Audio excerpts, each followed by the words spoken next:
All right, welcome guys. Appreciate you being here. And where do you want to start? Anybody got a suggestion? Where do you want to start? Jacksonville offense. Jacksonville offense. Okay, listen, they're really good from a standpoint of running the ball. They've been great at that, 137 yards a game. They're fifth overall. A lot of outside zone. They're really good with that. Travis Etienne, inside zone. They're good with that as well. Etienne is one of those guys, to me, he's really good at setting up the second level. So very patient and explosive. But as he's entering in on his track, he's really good at basically playing a little game of hide and seek. So he'll enter in on a track, he'll hang. He'll let the linebacker jump over the top, and then he'll cut on the backside of that without ever having the offensive line have to block that second level. So setting up second level blocks, he's been really good at that. Bashal Tutin, number 33, really good, very fast running back, but for a fast guy, really a downhill dude. It's almost like he's trying to prove that he's just not a fast guy. So he is running over people. He's doing a great job with that stuff. Really good at capturing the edge. Their tight ends have been exceptional at capturing the edge of a defense and setting that up so that you can press that hole in the wide zone stuff, in the wide stuff that they run. One big issue, Brenton Strange. Number 85 is out. He's got a hip issue. He went on IR. He's going to be out for 4 weeks. He is a Pro Bowl level tight end. He has played exceptionally well. He leads their team in catches, but where he's really been destructive is in the run game, and they're going to miss him a ton. I love the left side of their offensive line. Walker Little and Ezra Cleveland really playing well. One thing to watch, Jonah Monheim, number 60, is taking over at center. Robert Hainsey came from Tampa Bay. Robert Hainsey calls the protections. Robert Hainsey, they brought him in because he knows this offense. He played for Liam Cohen. And so it was one of his responsibilities to call the protections and do that stuff, to take that off of Trevor Lawrence's plate.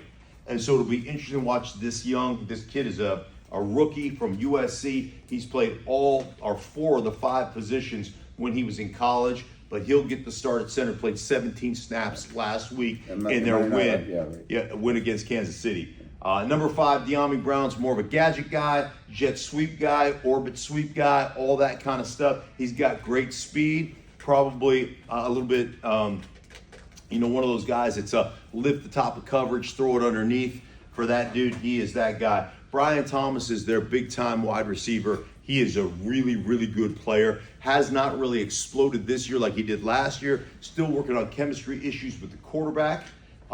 Because last year when he put up most of his numbers, had almost 1,300 yards receiving, 86, 87 receptions, whatever it was. A lot of those came with Matt Jones at the quarterback position. So still working through the chemistry, although the last couple of weeks he's been really good, really practiced well the last couple of weeks as well. Had that big catch down the sideline, 40 some odd yards or whatever it was. Really, really good, like a really good player. They use him into the boundary as the X a lot of the time. So if they get a 3 wide receiver set, a 3-man set, a trip set, tight end, F, Z, he'll be into the boundary as an X. Sometimes he'll have a cut split tight, and they can get him what they call a gift. And what I mean by a gift is you're the receiver standing there and you're on the X side, that cornerback is off, automatic hitch or automatic quick out, because they're playing a ton of quarters defense. Quarters means, hey man, I'm an access. It's an access throw. Quarters means I've got that quarter of the field deep and I can't get beat deep. And they play a lot of quarters, a lot of cover 2, a lot of cover 6, which is cover 2 into the boundary, cover 4, onto the field. So they'll run a lot of that access coverage. The whole thing is, we call it shell, is trying to make you throw the ball underneath. And the whole principle of it is rally up, tackle, right? Make you throw it underneath, and eventually you can't put 10, 12 plays together to score touchdowns. You'll end up settling for field goals. You'll get a holding call. You'll give up a sack, whatever the case may be. So that's kind of the defense they're going to be facing. Travis Hunter, number 12, unbelievable at 175 pounds or whatever he is. Great blocker. And I'm talking about great. He's the best blocker they have in the run game. And he's been amazing. They're trying to get him a touchdown. They're trying to get him more involved in the offense. He has been exceptional. A lot when they get past like the high red zone, 35-yard line, motions, trying to get him free releases. They want to get him a score. They want to get him into the end zone. He's one of those guys, even though he's slighter of stature, really good at high pointing the ball, really got great ball skills in the air. So he'll be the guy they throw fades to, even though he's small. Brian Thomas, you would think, would run that role. He's better at running inside cutting routes, slants, and those type of things. So number 7 is more of an inside route guy down in the goal line and in the red zone. Number 12 is more over the top, okay? And so that's their offense in a nutshell. Number 16, want to get him a couple carries early. Felt like he really started playing better Monday night once he got hit a couple of times. So they'll run zone read stuff. They have a quarterback draw in. They have a couple of things in, but they want to get him the ball, in a carrying situation early. So I'd like to see that early. He says, he has progressed. We talked about his footwork week 1. He has definitely progressed. He's inconsistent though. He will go for a drive or 2 drives where he's incredible, and then he'll go all of a sudden in a drive where he is just off and he's late, and like it's almost a regression back to what he was. So he's still a work in progress. Very competitive though. I think he's a really good player, trying to become a great player. Told me that he gets stuck on the first read sometimes, and he's got to work better through progressions. He's gotten better, as Liam Cohen said, from getting 1 to 2 and 1 to 2 to check down. That's what they're going to talk about today. 1 to 2 to check down. 1 to 2 to check down. Let's move the ball. Let's get rolling. Know where your check down is. Get the back of the ball and let him make some plays. Get the tight end the ball. Let him make some plays. So 1 2 check down. 1 2 check down as quick as you can. He says he gets stuck on things occasionally, and that hurts him. So those are kind of the things that we're going to talk about a bunch today. As far as the defense is concerned, 3 of their defensive backs are out today. Rick Woolen is probably their best cover corner.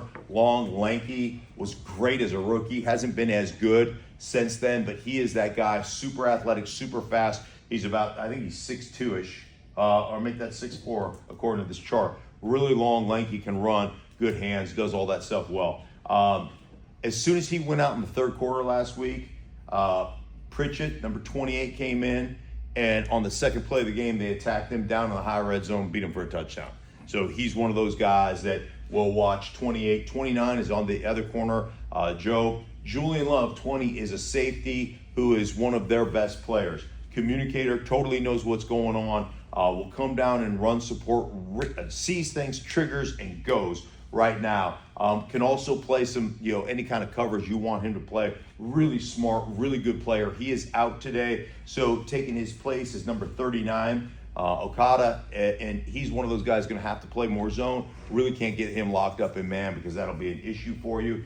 Devin Witherspoon, number 21, I think he's probably one of the best slots, maybe the best slot corner in football, best nickel corner in football. He's going to be out today. Nick Emanwari is going to play in his place. Big, tall kid, 220 pounds, and he'll probably move to safety at some point in his career. But I think he's a good player. He's coming off an ankle injury. Kobe Bryant's all over the place. Started out as a nickel for the Seahawks. That's number 8, and transitioned to safety. He's got great range, great middle of the field. Route racer. Still will come in run support and do some nice things. Ernest Jones, number 13, is their main tackling guy. He runs the defense. He is the green dot. And then I think 99 is probably their best player, Leonard Williams. He's very disruptive in the run and the pass game. DeMarcus Lawrence is their rush edge guy, and he's still a really good player, not what he once was. Jaron Reed, number 90, is a good inside rush guy, has a 3 technique, and then 91 is kind of their main run defender. They had been really good last week. They really struggled. 2 things: execution. They didn't execute well. Busted some day 1, day 2 installation things that they were really upset about. And their head coach, Mike McDonald, basically said, hey man, we have got to be better as play callers. I got too exotic. I got to get simple up, small up and simple down. I got to make it easier on my guys. But we busted some things we shouldn't bust. And then he was really disappointed in their tackling. And he said once things went bad, they didn't respond very well. And so those are things that they want to get cleared up today, all right? So that's their defense. When we flip it over to the offensive side of the ball, this is a wide zone pitch team, okay? They want to attack the edge. Clint Kubiak, I played for his dad, Gary Kubiak. They are a wide zone team. They're going to attack the edge. I think they have 3 legitimate big-time tight ends. Number 88, A.J. Barner, on the edge, capturing the edge, doing a great job with that. Number 81, Eric Saubert, also really good blockers. A veteran guy's played for a lot of teams. He's kind of the leader of that room. 18, Arroyo, is really more of a pass catcher. He's a dynamic athlete, but he has done a pretty good job in the run game as well. They run a lot of, like I said, wide zone capture in the edge. They'll run some crack pitch stuff too. So when they want to get outside, they'll run pitch stuff with number 9, Walker. One of the things they've worked a ton on, guys, is what we call entry points or tracks. So for the running back, when you're tracking, you want to hit a certain part, not where the guy is, but where he is on the dirt. So like if I'm tracking on wide zone, I want to track the inside hip of the tight end, okay? So if that's the inside, Vinny's the inside hip of the tight end, right? I'm tracking right here. Well, when Vinny blocks, he's out, what's your name? Kevin, he's out all the way to Kevin. I don't want to track out to Kevin. I want to track on the ground to where Vinny started. So that track is important because what happens to a lot of backs is they get wide because the tight end moves. So you got to get the track, or you got to get the entry point on the ground, and that's where you're going. So when you do that, it looks on television like it's a huge cutback lane, but it's not. You're just hitting right here. You're really going right to where it's at. It's just the defense gets flowing. So that's one of the things that they want to accomplish. That's who their identity is. They've done a really good job of that. Kenneth Walker, also really good back, really good. He's been good on those tracks, and he'll punish you at the end of runs.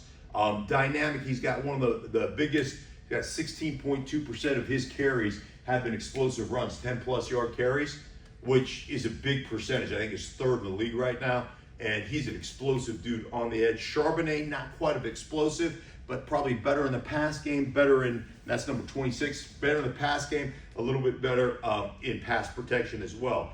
Cooper Kupp is also involved in the run game, number 10. And Clint Kubiak said he has a Hall of Fame brain. He will run across formations and call out the coverage as he's motioning across the formation and let the quarterback know. And he's a master of the option route inside from the slot. And based on that, he'll run across and say, hey man, that's the coverage. Hey man, I'm going to get outside leverage. I'm going to break this one inside. I'm going to get inside leverage. I'm going to break this one outside. And he'll yell it out to the quarterback while he's running across the formation. Guy's brilliant. He's one of the best blocking slot receivers I've ever watched.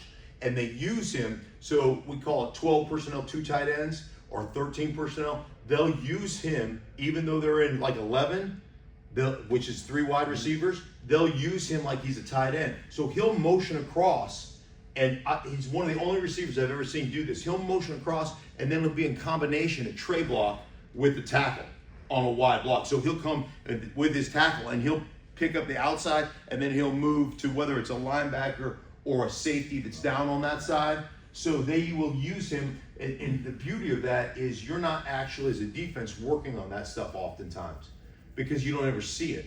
And so they will run that 12 personnel run game out of 11, and then they get what they want from a size standpoint, matchup standpoint. It's pretty interesting stuff that they do with Cooper Kupp. Still can get open, uses his brain to just really be a really big time wide receiver for them.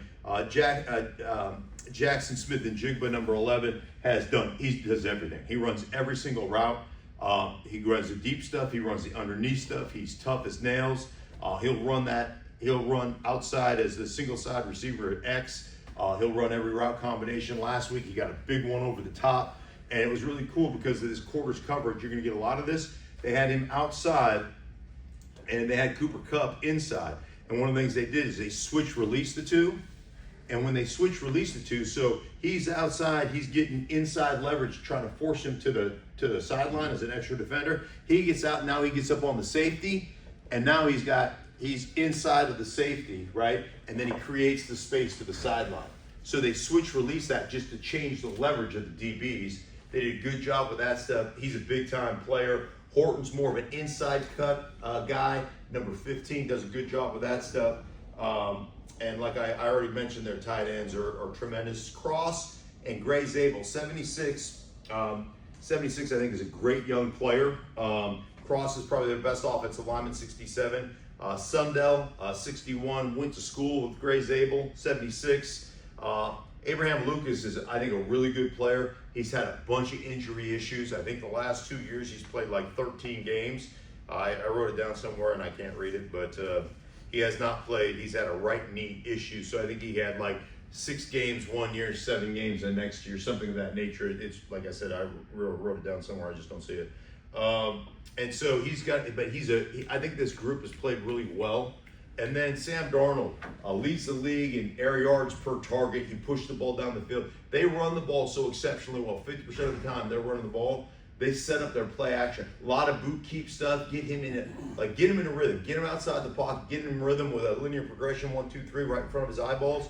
You'll see that right off the bat today. They'll have some of those single receiver sides where you're just booting out and throwing it to a guy like on a bubble screen type of thing. But they marry their play action with their run action so well that they get a lot of big time shots down the field. So big time plays. So that's kind of their offense in a nutshell. 41 hasn't produced sack numbers for the Jacksonville Jaguars, Hines Allen, but he is a disruptive force. And one of the things they're going to do a lot of is run away from him. Number 44, also a disruptive force, but he's got a cast on his right hand. He will stay at left defensive end, or excuse me, on his left hand. He's got a cast on his left hand. He will stay at left defensive end. So his inside hand is a grabber, outside hand with the cast, and he doesn't have his hand, it's wrapped, completely wrapped. So they want to keep that free. So you're not going to see, sometimes you'll see them flip back and forth to different sides. He'll be out there on that side to keep his outside arm that's in a cast and in a nub. They'll stay there with him free on that outside arm. I would assume they're going to try to attack that because it's hard to disengage your blocks when you don't have both your hands to use. So I would assume they're going to run a lot to the right side of the offensive formation, left defensive end. 52, the other thing I would do, 52 to me is one of the best run defenders. His arms, like I looked at his arms yesterday or Friday at practice and thought they should have feet attached to their wrists. That's how big his arms are. They're like legs. Great at extending guys, shucking them, and being square to make tackles. I mean, you're not moving him off the football. Guy is huge. Eric Armstead, 91, is a real long, linear guy. Does a great job of extending and getting off players as well. I'd throw more when those two were in. As soon as they go out, their backups aren't as good. Mason Smith, Austin Johnson. That's when I would think, hey man, now we can exploit some inside run when Hamilton, 52, Devin Hamilton is out. So I would look at that. Devin Lloyd's been turnover machine. They play a ton of zone, tip balls all over. They play hard, and they're always trying to create turnovers. He's got 4, I think he's got 5 actually, 4 picks and 1 fumble recovery. Guy's been absolutely awesome. Oluwakin, number 23, super smart, sideline to sideline, diagnosing things. He's great as well. Their back end, they made a trade on their back end. You see Travis Hunter probably play a little bit more, number 12. Monteric Brown. Jordan Lewis is probably their best. Number 2 is their best defensive back. He's a slot guy. And so I would look at it if I'm Seattle and saying, hey man, what's our best matchup? We'll find that out over the course of the day. Jerry Jones, 22. You might want to play him in 3 wides. Keep that matchup between number 2 and Cooper Kupp on the inside in nickel. Or you might want to get into base, a lot of base, 2 tight ends, 2 backs, and that will put Jordan Lewis on the outside, right? And so you might want to say, hey, we want Jordan Lewis on the outside, and we want to attack the corner opposite him. Jordan Lewis is probably a better inside corner than he is an outside corner, but he's a damn good player. Eric Murray, also 29, big-time player. Eric Murray is kind of the emotional leader of the back end, where Jordan Lewis is the guy that talks and communicates and gets them set up.